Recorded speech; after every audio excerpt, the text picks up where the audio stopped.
Today, we're going to explore the power of design, and not just in pixels or products, but in how visual experiences can help us think in new ways, play, collaborate, and connect.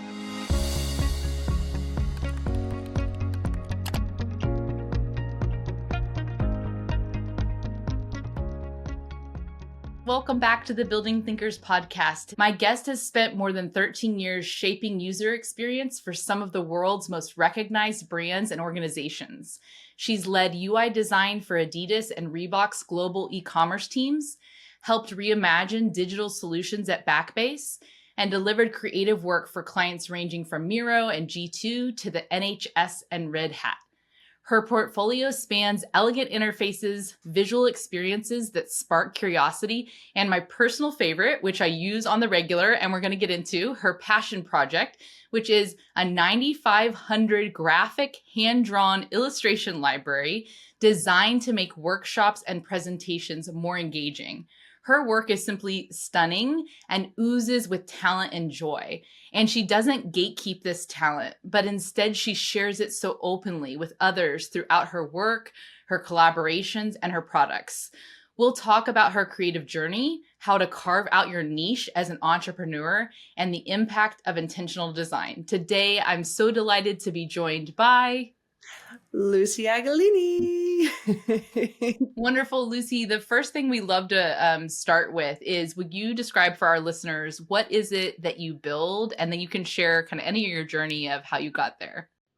Yeah, absolutely. So the main thing that I build is, really creative worlds inside of Miro. So for anybody that doesn't know what Miro is, it's an interactive whiteboard, is how it would traditionally be called, but has now expanded to be so much more. And it's just a digital space where we collaborate. But yeah, a lot of the times it's just a lot of sticky notes and text. And I believe that there's a lot more power in adding visuals to that mix to enhance the content that's being put down by people. What was your creative journey? What brought you to this work? It is very specific. If somebody hasn't, been in Miro before, or if they have, how did you get to that niche? What brought you there?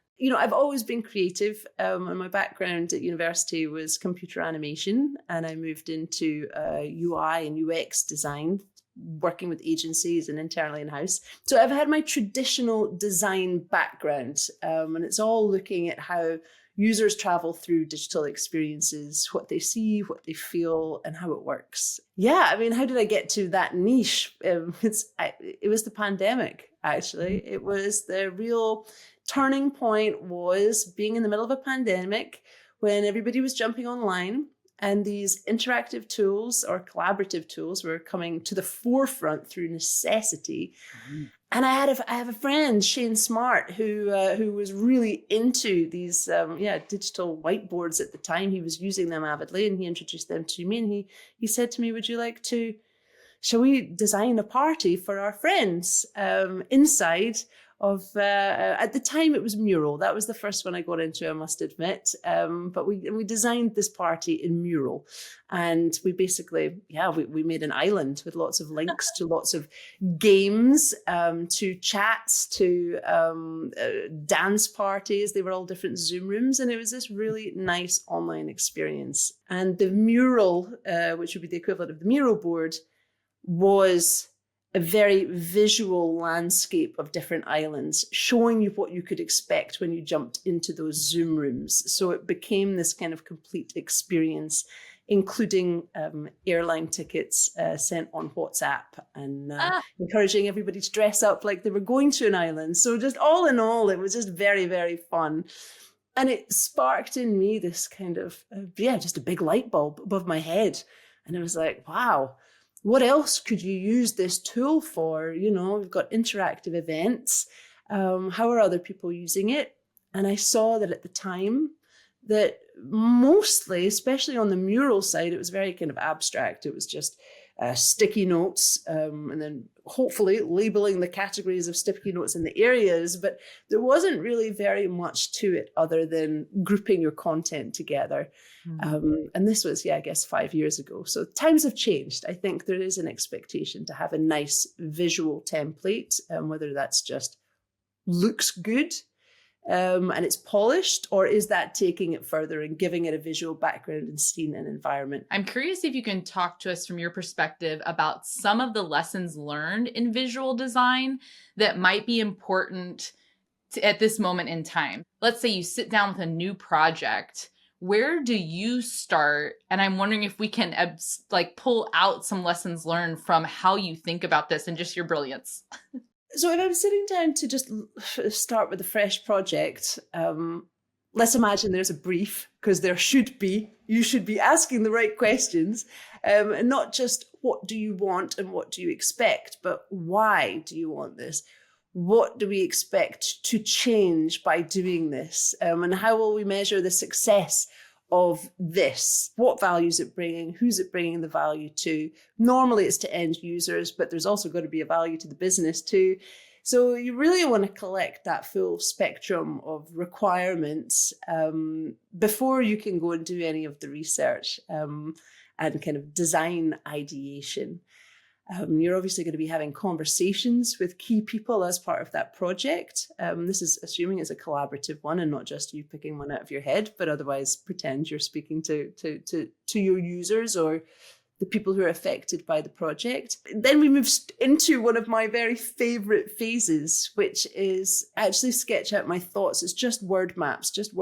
What are the associations with this maybe initial idea I have for the project? And because we're talking about design, and I'm imagining this to be some sort of visual project we're working on, hypothetically, and then, you're going to be presenting this back, your ideas, your initial concepts, and you want to be attaching visuals to that. So, I'd be picking some key visuals to emphasize my points, because you cannot talk about visuals without showing visuals. I love it. I'm thinking about the idea that just first of all the questions that you ask on the front end. What do we expect to change? Why? It seems, maybe on surface level that we all know to do that. However, I do think sometimes entrepreneurs can shift quickly into the what and skip some of that why, or what do we hope to change. Something that we ask often in learning experience design is that stems from action mapping, is what is it that the humans are doing or not doing that we want them to be doing? Like, what is that shift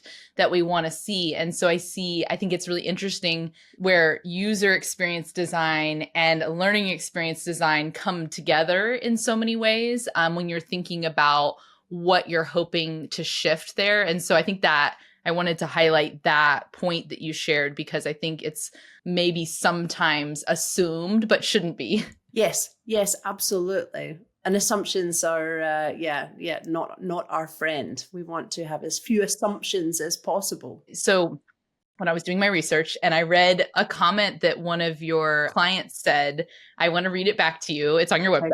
It says, Lucie has the talent of assimilating vague ideas into something tangible. She absorbs all input easily and knows how to translate them into something stellar. I'm curious if that is something that feels like a natural talent to you, creativity, or is it something that you feel like you have intentionally crafted over time, that skill of taking something vague and making it tangible and building these worlds?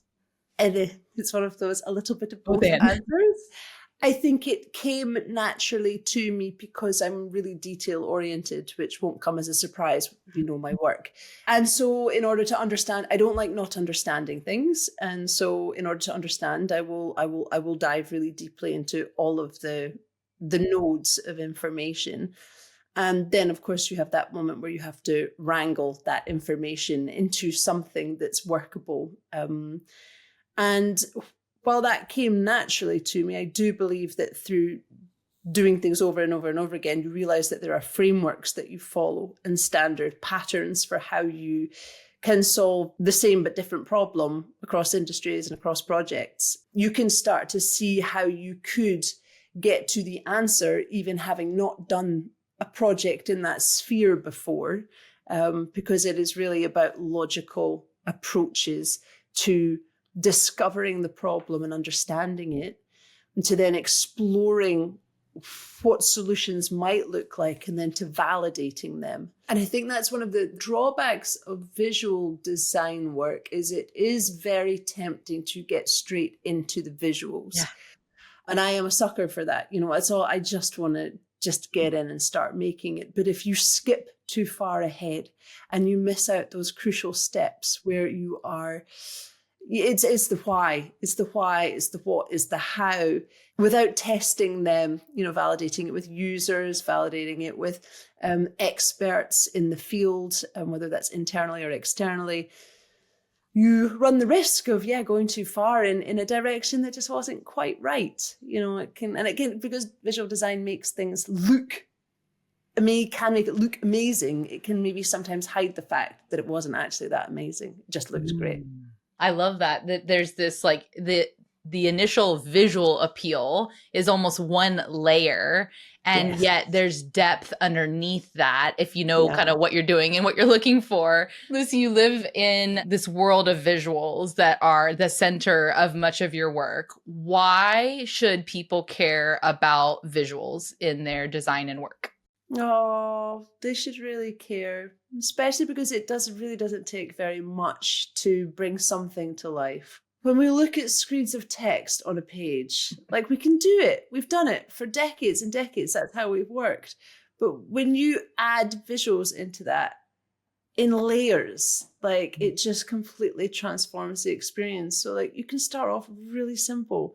Like, just add some icons for categorization. Like, you know, that's our simple level. We can have some icons, and maybe we have some little doodles out the side, or little people, you know, that kind of accent the message of what we're looking at. In my head, I'm imagining like a slide, right? A PowerPoint slide or a document, you know, something that's just very inherently text-based. But you can really start, like, pulling that up with, you know, different layouts. What's the content and context of the work that you're talking about? Okay, it's a learning journey, right? We're doing our learning journey. We've got our modules, maybe plotted out the outlines of our modules on this Miro board. Well, if it's a journey, can we not put it along a path and make it like less like boxy of like 1, 2, 3, 4? And if we're going to have it on a path, can we pretend we're going on a bit of an adventure? And can we add some people with, like, I don't know, backpacks and binoculars and maybe some trees and mountains, and give it this sense of we really are going to go and we're going to explore something new. And you just build it up and make it feel relevant to the topic. And it just means when people open up that experience, they're immediately engaged. Because when you put all of this effort into your content to make that learning course outline, you know, make sense, the words are right, it's communicating the point. If it looks really dry, you're losing a lot of potential absorption and engagement with whatever you've created. And so we spoke before, if it's just great design without substance behind it, it doesn't work. If it's great substance and no design, you're also falling a bit flat. I think you need to consider like the different parts of this picture and give them all an importance. So content, yes, absolutely. The flow experience, yes. But how do you raise that up with a finish that feels right as you present it to them, and they open up and their eyes sparkle and everything just feels good. They know you put effort into it.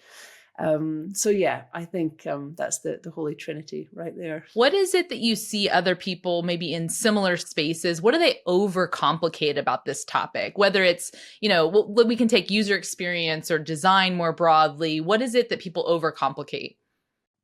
I'm not actually thinking about the broad spectrum of design right now. I'm thinking about, actually, when we talk about Miro boards, because my head's been drawn back to it. And it's not necessarily about other professionals in the space. It's about just regular people using Miro to get their day-to-day work done, who really appreciate the power of visual communication and visual collaboration. And they want to be able to do it too, but they feel like because they're not a designer, they can't do it. And I think they overcomplicate it because they expect that they need to have skills, and they don't. I have seen some of the best Miro boards, and that could then be applied to anything else, created by people who are not designers, didn't have too much experience, but had a very gung-ho, passionate approach to bringing a vision to life of how they think a learning experience, for example, or an event or a workshop could be made more fun with, content that fits the theme. And being playful. I think if you put play, because this is totally in tune with what I love it when people are playful and bring levity to the workplace. And when I see other people put that into their work, I feel it on the way out. And so the best Miro boards, and then I think you could apply that to a lot of different things. Yeah, Lucie, I think that connects to something that we've talked about that I feel in seeing your work. And it's this, perhaps it's an abundance mindset of saying the more the merrier. Come play in my Miro world, come use the graphics that I've created and make them your own to do something else with them.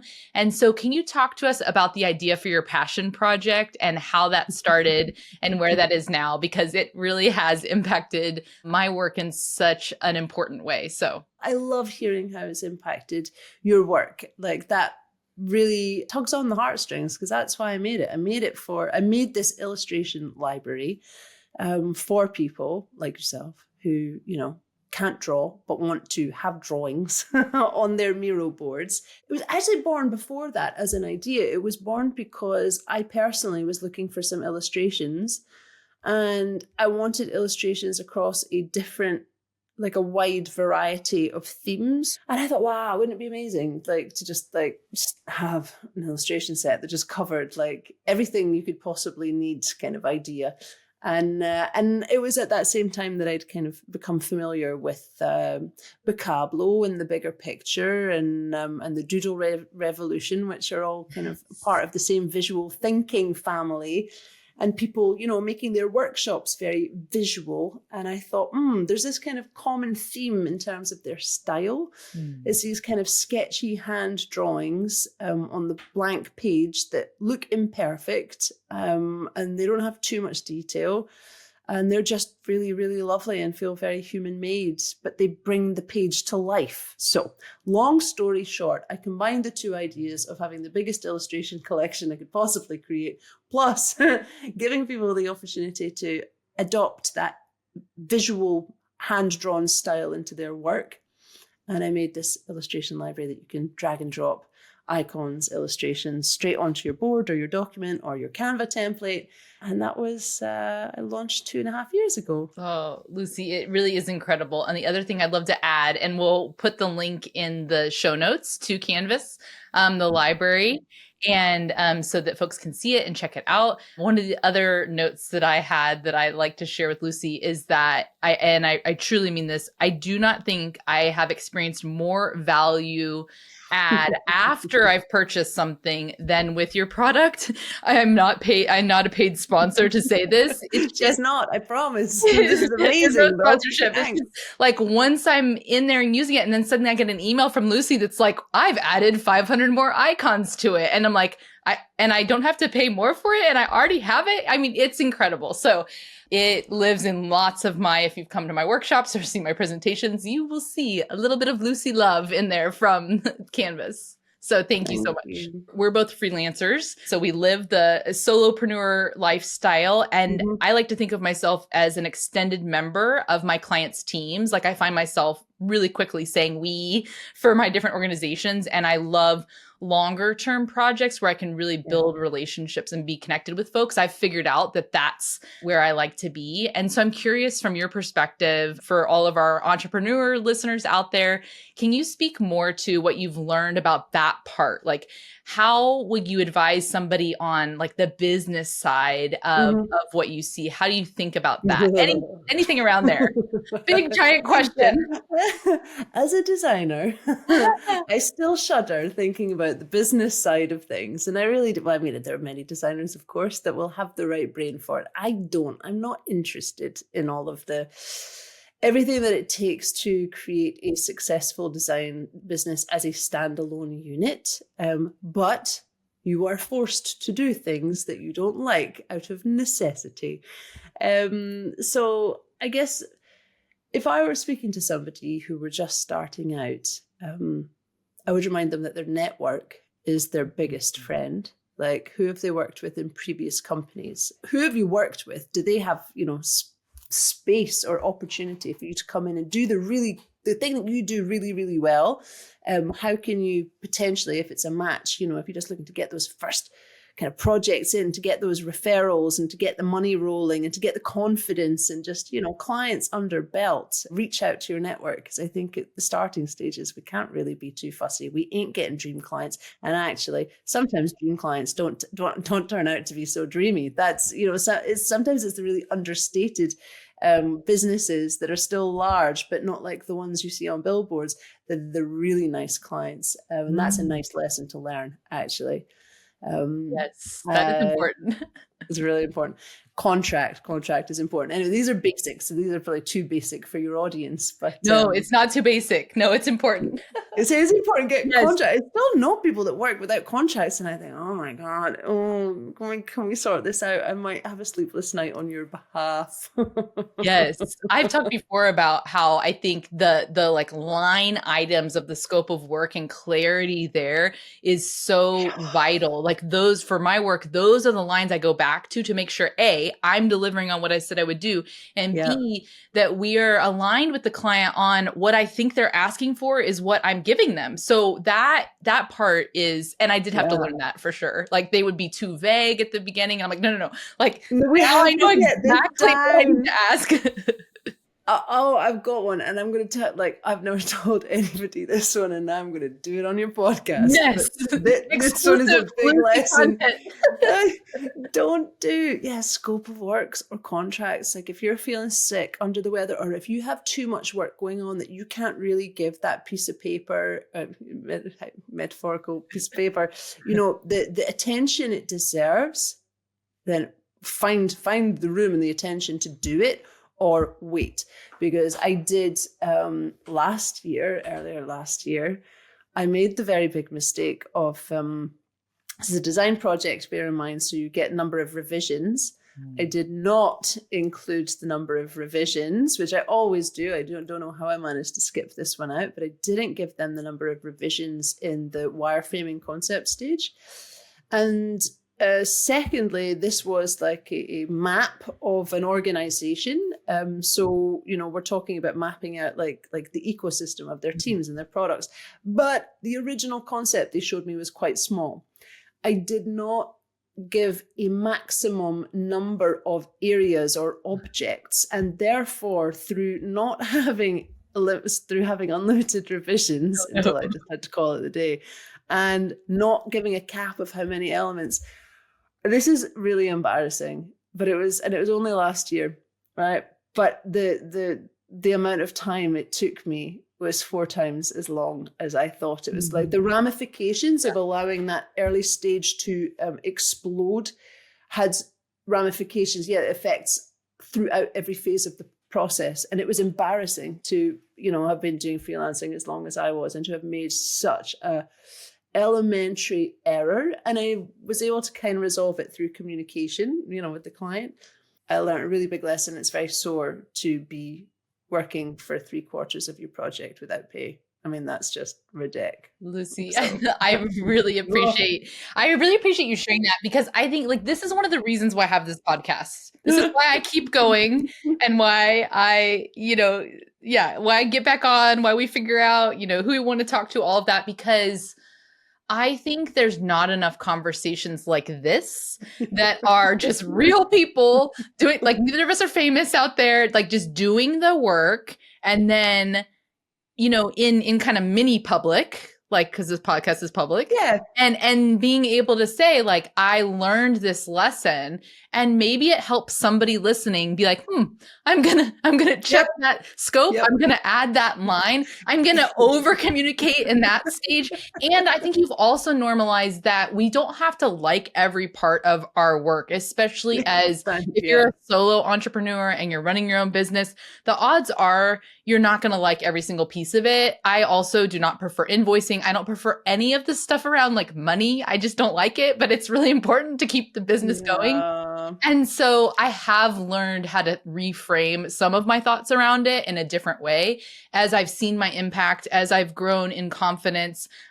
One of the sentence stems I have is, if not me, then who? Like, who else would they ask to do this? Nice. So when I'm working on my proposal, I'm like, okay, who would they ask to do a better job at this specific thing? And if I've niched properly and I'm working already, attracting the right clients, hopefully that's already a good fit. And so I want to just normalize again that is something that often isn't talked about, because I think maybe there's this perception that like you should somehow like it all or have it all figured out if you're doing all the pieces. And I think the more I've recognized, like, that will never be the case, and everyone is trying to figure it out. And in fact, in some of the larger like consulting firms that do things akin to what I do, they just have different problems. They have more personnel, so they have different issues over here. And it's really interesting to just learn some of those things. So all that to say, thank you for sharing. And if I could add like one last tip, which just sparked to me while you were speaking, which is, I think the confidence in being able to have those conversations about pricing, because you mentioned like talking about money, and I think most of us have this like about money, and we don't want to talk about it or ask for more, or we get negotiated down. I think it's running the gauntlet many, many times and making sure that with each project you are gathering the metrics that prove the value of your work in very concrete terms. Because if you have gathered enough of those examples, like, you already have your own validation for why using your services is worth it and what the return on investment will be. No, I love that the way you worded that about being able to kind of investigate and research from the past, the metrics that help validate your value. And I think that just strikes for me that when I was tracking like time and what I was working on and figuring that out, that's something that helped me with my scopes to understand, where does my time actually go? Oh, wow. 20% is going to client meetings, and I didn't really recognize like the overflow of this and that, and how much is the time that's hands down working in the documents, the experiences, creating materials, things like that. And then how much is team management of my internal team. Writing out some of that was really helpful to understand, like, especially the scope of larger projects, to be able to have more confidence to get larger in some ways in terms of impact, but also narrow down what those processes were. I think that that's helped me internally operationalize my own business to say, like, this is internally what we do, this is externally what we do, and how those all kind of fit together. So I love that. And one last suggestion is keeping some sort of, I call it my newspaper stand. I don't know why. I love that. Newspaper stand. And it's all the clippings of like the emails that you receive and the LinkedIn posts, or, just the feedback, the really nice on the go feedback. Where are you putting it? Put it somewhere. Have a look at it, everyone. That is such a good tip. When you think about creativity and entrepreneurship and design, how do you like to think about potential and growth? Like, can you give us any of your ways of thinking about how to grow yourself? I think it's identifying where are your red areas. Can you improve them by yourself? Or do you need to be, doing a course of some sort, or talking to people? That's another one, isn't it? Have conversations, find somebody, do you know somebody that knows about this thing that can maybe pass on through a coffee some direction for how you evolve? I love that question of, can you learn it on your own? Can you pursue it? Or do you need some help? Like, that can help you differentiate at that front end of, what pathway might I take to learn this, formal or informal, coffee or, online asynchronous, or maybe that's not the option because you need to learn. you need a firm deadline. Yeah, learn after a while what will work and what won't. Yes. I stay away from online communities now. It's a waste of money for me. Lucie, thank you so much for your time. For our listeners, we're going to put all the links to Lucie's incredible work, to her 9,500 graphics library. Is it more? It's 11,000, about to jump up to 12,000 next week, Tracy. Okay, so, 12,000. That's a nice correction to be made. It's growing. 12,000 of these incredible hand-drawn graphics in Canvas. Yeah.